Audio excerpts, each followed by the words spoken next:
Hello students, स्वागत है आप सभी का एपीजे ऑनलाइन क्लास पर। क्लास 9th वार्षिक परीक्षा 2022 विषय विज्ञान साइंस का ये रियल क्वेश्चन पेपर लेके आ गया हूँ, जो कि यहाँ पे मैं आपको सेट ए का फ्रंट पेज दिखा रहा हूँ, लेकिन मैं आपको set A B C D E F सभी सेटों के रियल क्वेश्चन पेपर इस वीडियो में देने वाला हूं। यदि आप चैनल पे नए हैं, चैनल को सब्सक्राइब कर बेल आइकन प्रेस कर लीजिए, जिससे आने वाले वीडियो का नोटिफिकेशन मिलता रहे। मैं यहां पे एक ही सेट क्यों नहीं डाल रहा हूं, क्योंकि बार बार वीडियो डालना पड़ता है, इसलिए मैं एक साथ नोट करके कॉपी में यहां पे पूरा आपको सॉल्यूशन सहित देने वाला हूं। तो वीडियो को लास्ट तक देखते रहिए और दोस्तों के साथ अधिक से अधिक शेयर कीजिए। यहाँ पे आप कोड वगैरह सब कुछ मिला सकते हैं, ठीक है। आपके एग्जाम में टोटल 22 क्वेश्चन आने वाले हैं और यहाँ पे टोटल पूर्णांक 80 मार्क्स का रहने वाला है, ठीक है। चलिए आइए शुरू करते हैं। यहाँ पे आप देख सकते हैं ये पूरा सभी सेटों का असली पेपर आपको मिलने वाला है, सेट ए से लेके एफ तक, ठीक है। आप 70 में से 70 मार्क्स पूरा लाएंगे, ये पूरा एकदम से असली पेपर है, ठीक है। चलिए आइए आगे बढ़ते हैं। यहाँ पे आप देख सकते हैं ये सबसे पहले मैंने 2 नंबर के सभी सेटों के क्वेश्चन लिख के रखे हैं, ठीक है। आप देख सकते हैं गुप्त ऊष्मा किसे कहते हैं, ऊर्ध्वपतन किसे कहते हैं, एक पदार्थ का उदाहरण दीजिए। ये सभी क्वेश्चनों का आप स्क्रीनशॉट करके वीडियो को रोक के लिख लिए। यदि आप इतना तैयार कर लेते हैं तो आपको 70 में से 70 लाने से कोई नहीं रोक सकता, ये मेरा वादा है, ठीक है। चलिए आइए बढ़ते हैं आगे। ये देख सकते हैं मिश्रण एवं यौगिक में अंतर, ठीक है। चलिए ये आप देख सकते हैं समस्थानिक एवं संभारिक में अंतर। यहाँ पे आप देख सकते हैं ये सभी 2 अंकों वाले क्वेश्चन हैं, ये आप देख सकते हैं। चलिए आइए आपके एग्जाम में मैं बता दूं, आपके एग्जाम में टोटल 10 क्वेश्चन 2 अंकों में पूछे गए, 2 अंक वाले 10 क्वेश्चन पूछे गए हैं, जिसमें से आपको 20 अंक मिलेंगे, ठीक है। चलिए आइए पूरा ये क्वेश्चन देख सकते हैं। 10 तो क्वेश्चन 2 नंबर के हैं, यानी 20 क्वेश्चन टोटल रहेंगे, अथवा में भी रहेंगे ना, तो इसलिए टोटल आपके 20 क्वेश्चन 2 अंक वाले रहेंगे। यहाँ पे आप देख सकते हैं इन सभी क्वेश्चनों को आपको अच्छी तरह से तैयार करना है। मैं आपको अभी 2 अंकों के क्वेश्चनों का पूरा आंसर देने वाला हूँ। तो यहाँ पे आप देख सकते हैं ये रहा पूरा क्वेश्चन पेपर, ठीक है। यहाँ पे आप 3 अंक वाले भी क्वेश्चन देख लें। इसके बाद अभी मैं इस वीडियो में केवल 2 अंकों के क्वेश्चनों का आंसर देने वाला हूँ। इसके बाद नेक्स्ट वीडियो में आपको 3 अंकों के क्वेश्चन का आंसर मिलेगा, इसके बाद 4 अंकों के क्वेश्चन का आंसर मिलेगा। तो चैनल को सब्सक्राइब कर रखिए, जिससे आने वाले वीडियो का नोटिफिकेशन आप तक पहुँचता रहे। यहाँ पे देख सकते हैं ये रहा 3 अंकों वाले क्वेश्चन, आप देख सकते हैं सभी क्वेश्चनों को। चलिए आइए बढ़ते हैं आगे। यहाँ पे आपके जो 3 अंक वाले क्वेश्चन हैं वो टोटल 4 क्वेश्चन पूछे जाएंगे, यानी 4 दूनी 8 अथवा में रहेंगे तो 8 क्वेश्चन बनेंगे, ठीक है। यहीं से पूरा क्वेश्चन बनेगा, आपका कोई भी सेट रहेगा। आप इतना तैयार कर लेते हैं तो ये मेरा वादा है, आप पूरा 80 में से 80 लेके आएंगे, 101% कहता हूँ मैं। यहाँ पे आप देख सकते हैं ये इस तरह से आपको मैंने टोटल 21 क्वेश्चन दिए हैं 3 नंबर के, ठीक है। चलिए इसके बाद 4 अंकों वाले क्वेश्चन देख लीजिए। 4 अंक वाले जो क्वेश्चन आपकी एग्जाम में टोटल 4 ही पूछे जाएंगे, 4 अंक वाले क्वेश्चन 4 पूछे जाएंगे, यानी 4 और 4 अथवा में तो 8 क्वेश्चन होंगे, ठीक है। यहाँ पे आप देख सकते हैं ये 4 अंकों वाले सभी क्वेश्चन हैं। यहाँ पे इतने क्वेश्चन आप तैयार कर लेते हैं तो पूरे 80 में से 80 मार्क्स लाएंगे। आप फटाफट से इन क्वेश्चनों को देख लीजिए। चलिए आइए बढ़ते हैं। अब हम देखेंगे आपके 2 अंकों वाले क्वेश्चनों का आंसर, इसके बाद देखेंगे 3 अंकों वाले क्वेश्चनों का आंसर। चलिए आइए शुरू करते हैं। यहाँ पे पहला क्वेश्चन आपका था 2 अंकों वाले क्वेश्चन का आंसर है गुप्त ऊष्मा किसे कहते हैं। आप इसका पूरा स्क्रीनशॉट लेके और नोट कर लीजिए, ठीक है। चलिए आइए बढ़ते हैं आगे, और इसे तैयार करना आपको लिख के तैयार करना। आपका जो एग्जाम है वो क्या है, 30 मार्च को है, ठीक है। चलिए इसके पहले ही मैंने आपको पूरा वीडियो प्रोवाइड करा दिया।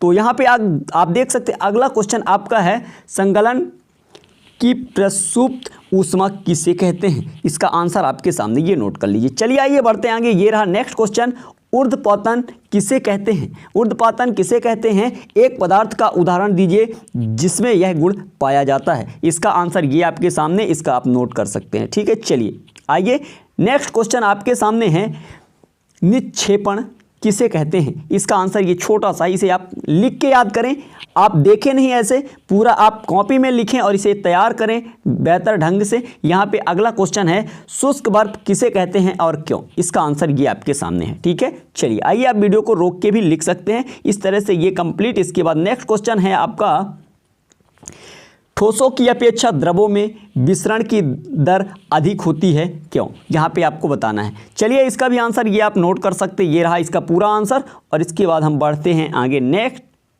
ये देख लीजिए अगला है क्वेश्चन आपका, तत्व एवं यौगिक में अंतर। ये क्वेश्चन आपके कई सेटों में पूछा गया है, तो इस क्वेश्चन को और अच्छी तरह से तैयार करें। इसके बाद ये अगला क्वेश्चन है, मिश्रण एवं यौगिक में अंतर, ये भी आपके कई सेटों में देखने को मिलेगा। ठीक है, आपका कोई भी सेट हो, आप इतना तैयार कर लेते हैं तो आप एक भी अंक का छोड़ के नहीं आएंगे। ठीक है, चलिए आइए बढ़ते हैं आगे। और ये रहा आपका अगला क्वेश्चन, क्रिस्टली विधि के 2 अनुप्रयोग लिखिए। इसका आंसर आप लिख लीजिए। और हाँ, ये क्वेश्चन भी मैं बता दूं, ये क्वेश्चन कई सेटों में पूछा गया। धातु एवं अधातु में 2 अंतर लिखिए। ये 2 अंक का है, इसलिए 2 अंकों में पूछा गया है। ठीक है, चलिए 2 अंतर आपको लिख के आना है। इसके बाद बढ़ते आगे, आसवन विधि क्या है, यहाँ पे इस आंसर को भी आपको नोट कर लेना है। इसके बाद क्रोमैटोग्राफी विधि क्या है, इस आंसर को भी आपको नोट करना है। ये भी कई सेट में पूछा गया है अधिक से अधिक।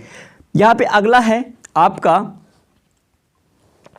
प्रभाजी आसवन किसे कहते हैं। इसके बाद बढ़ते हैं आगे, इसका आंसर आप नोट कर सकते हैं। इसके बाद नेक्स्ट क्वेश्चन आपका है, भौतिक एवं रासायनिक परिवर्तनों के 2 गुण लिखिए। इसका आंसर ये आप नोट कर सकते हैं। इसके बाद आगे बढ़ते हैं, उपधातु क्या होती है, एक उपधातु का नाम लिखिए।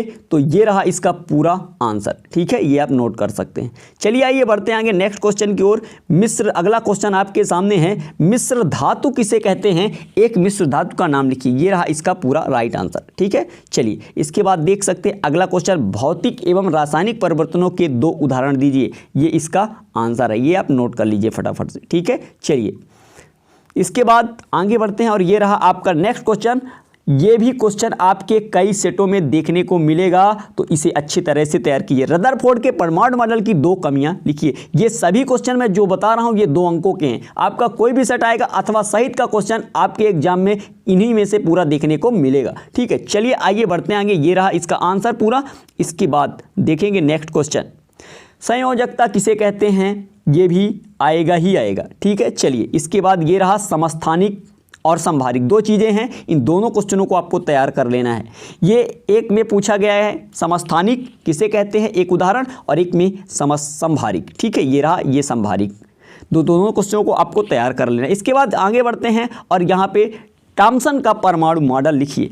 इस तरह से आपको इसको लिख लेना है। इसके बाद नेक्स्ट क्वेश्चन है आपका, यहाँ पे आप देख सकते हैं, बोरवरी स्क्रीम क्या है, इसका आंसर आप ये नोट कर लीजिए। चलिए आइए बढ़ते हैं आगे। और ये रहा हृदय पेशी किसे कहते हैं, हृदय पेशी का विशेष कार्य क्या है, ये रहा ये आपका आंसर।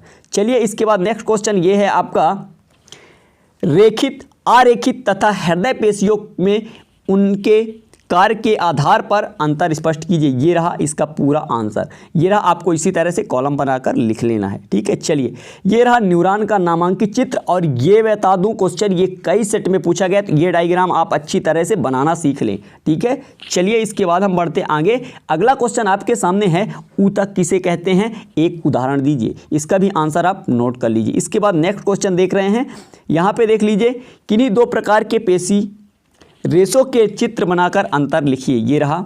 चलिए इसके बाद देख सकते हैं आगे, ये भी कई सेटों में पूछा गया है, चाल एवं वेग में अंतर लिखिए। ये आप देख सकते हैं। इसके बाद दूरी एवं विस्थापन में अंतर। ठीक है, ये भी कई सेटों में पूछा गया। इसके बाद अगला क्वेश्चन है, किस अवस्था में किसी वस्तु के औसत वेग का परिणाम उसकी औसत चाल के बराबर होगा। चलिए ये आंसर आप देख सकते हैं। इसके बाद अगला क्वेश्चन है, त्वरण किसे कहते हैं, इसका सूत्र एवं मात्रक बताइए। ये भी कई सेटों में आपके पूछा गया है। इसका आंसर आप फटाफट से नोट कर लीजिए। इस तरह से आपको ये लिख के आना है।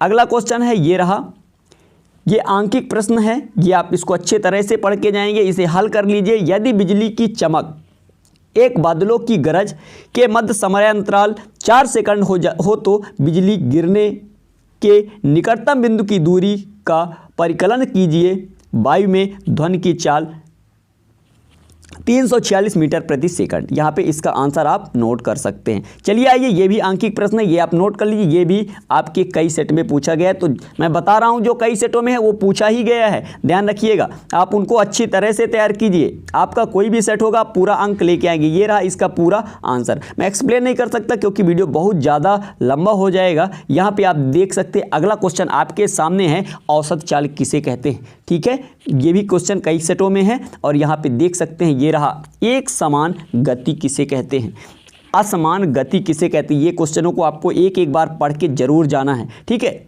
मुक्त पतन से आप क्या समझते हैं? यहाँ पे अगला क्वेश्चन है गुरुत्वीय त्वरण से आप क्या समझते हैं? अगला क्वेश्चन ये आपके कई सेट में आया हुआ है, द्रव्यमान और भार में अंतर। ठीक है, तो इसको आपको नोट करना है। ठीक है, चलिए आगे बढ़ते। ये रहा आपका आंकिक प्रश्न है, 50 ग्राम के किसी पदार्थ का आयतन 20 सेंटीमीटर क्यूब है। यदि पानी का घनत्व 1 ग्राम सेंटीमीटर माइनस की पावर 3 हो तो पदार्थ पानी में तैरेगा कि डूबेगा? ये आपको आंसर इस तरह से नोट कर लेना है। चलिए आइए बढ़ते आगे, अगला देखेंगे। ये रहा आपका अगला क्वेश्चन है, आंकिक प्रश्न है, ये आप देख सकते हैं। ये इस तरह से भी आपका कंप्लीट होता है। इसके बाद नेक्स्ट क्वेश्चन देखिए, ये रहा अगला, एक वस्तु का द्रव्यमान 10 kg है, पृथ्वी पर इसका भार कितना होगा? इसका आंसर आपको इस तरह से नोट कर लेना। आइए बढ़ते हैं आगे, और यहाँ पे गुरुत्वाकर्षण का सर्वाधिक नियम एवं सूत्र लिखिए। इसका पूरा आंसर ये आप नोट कर सकते हैं। इसके बाद हम बढ़ते हैं आगे और ये देखेंगे,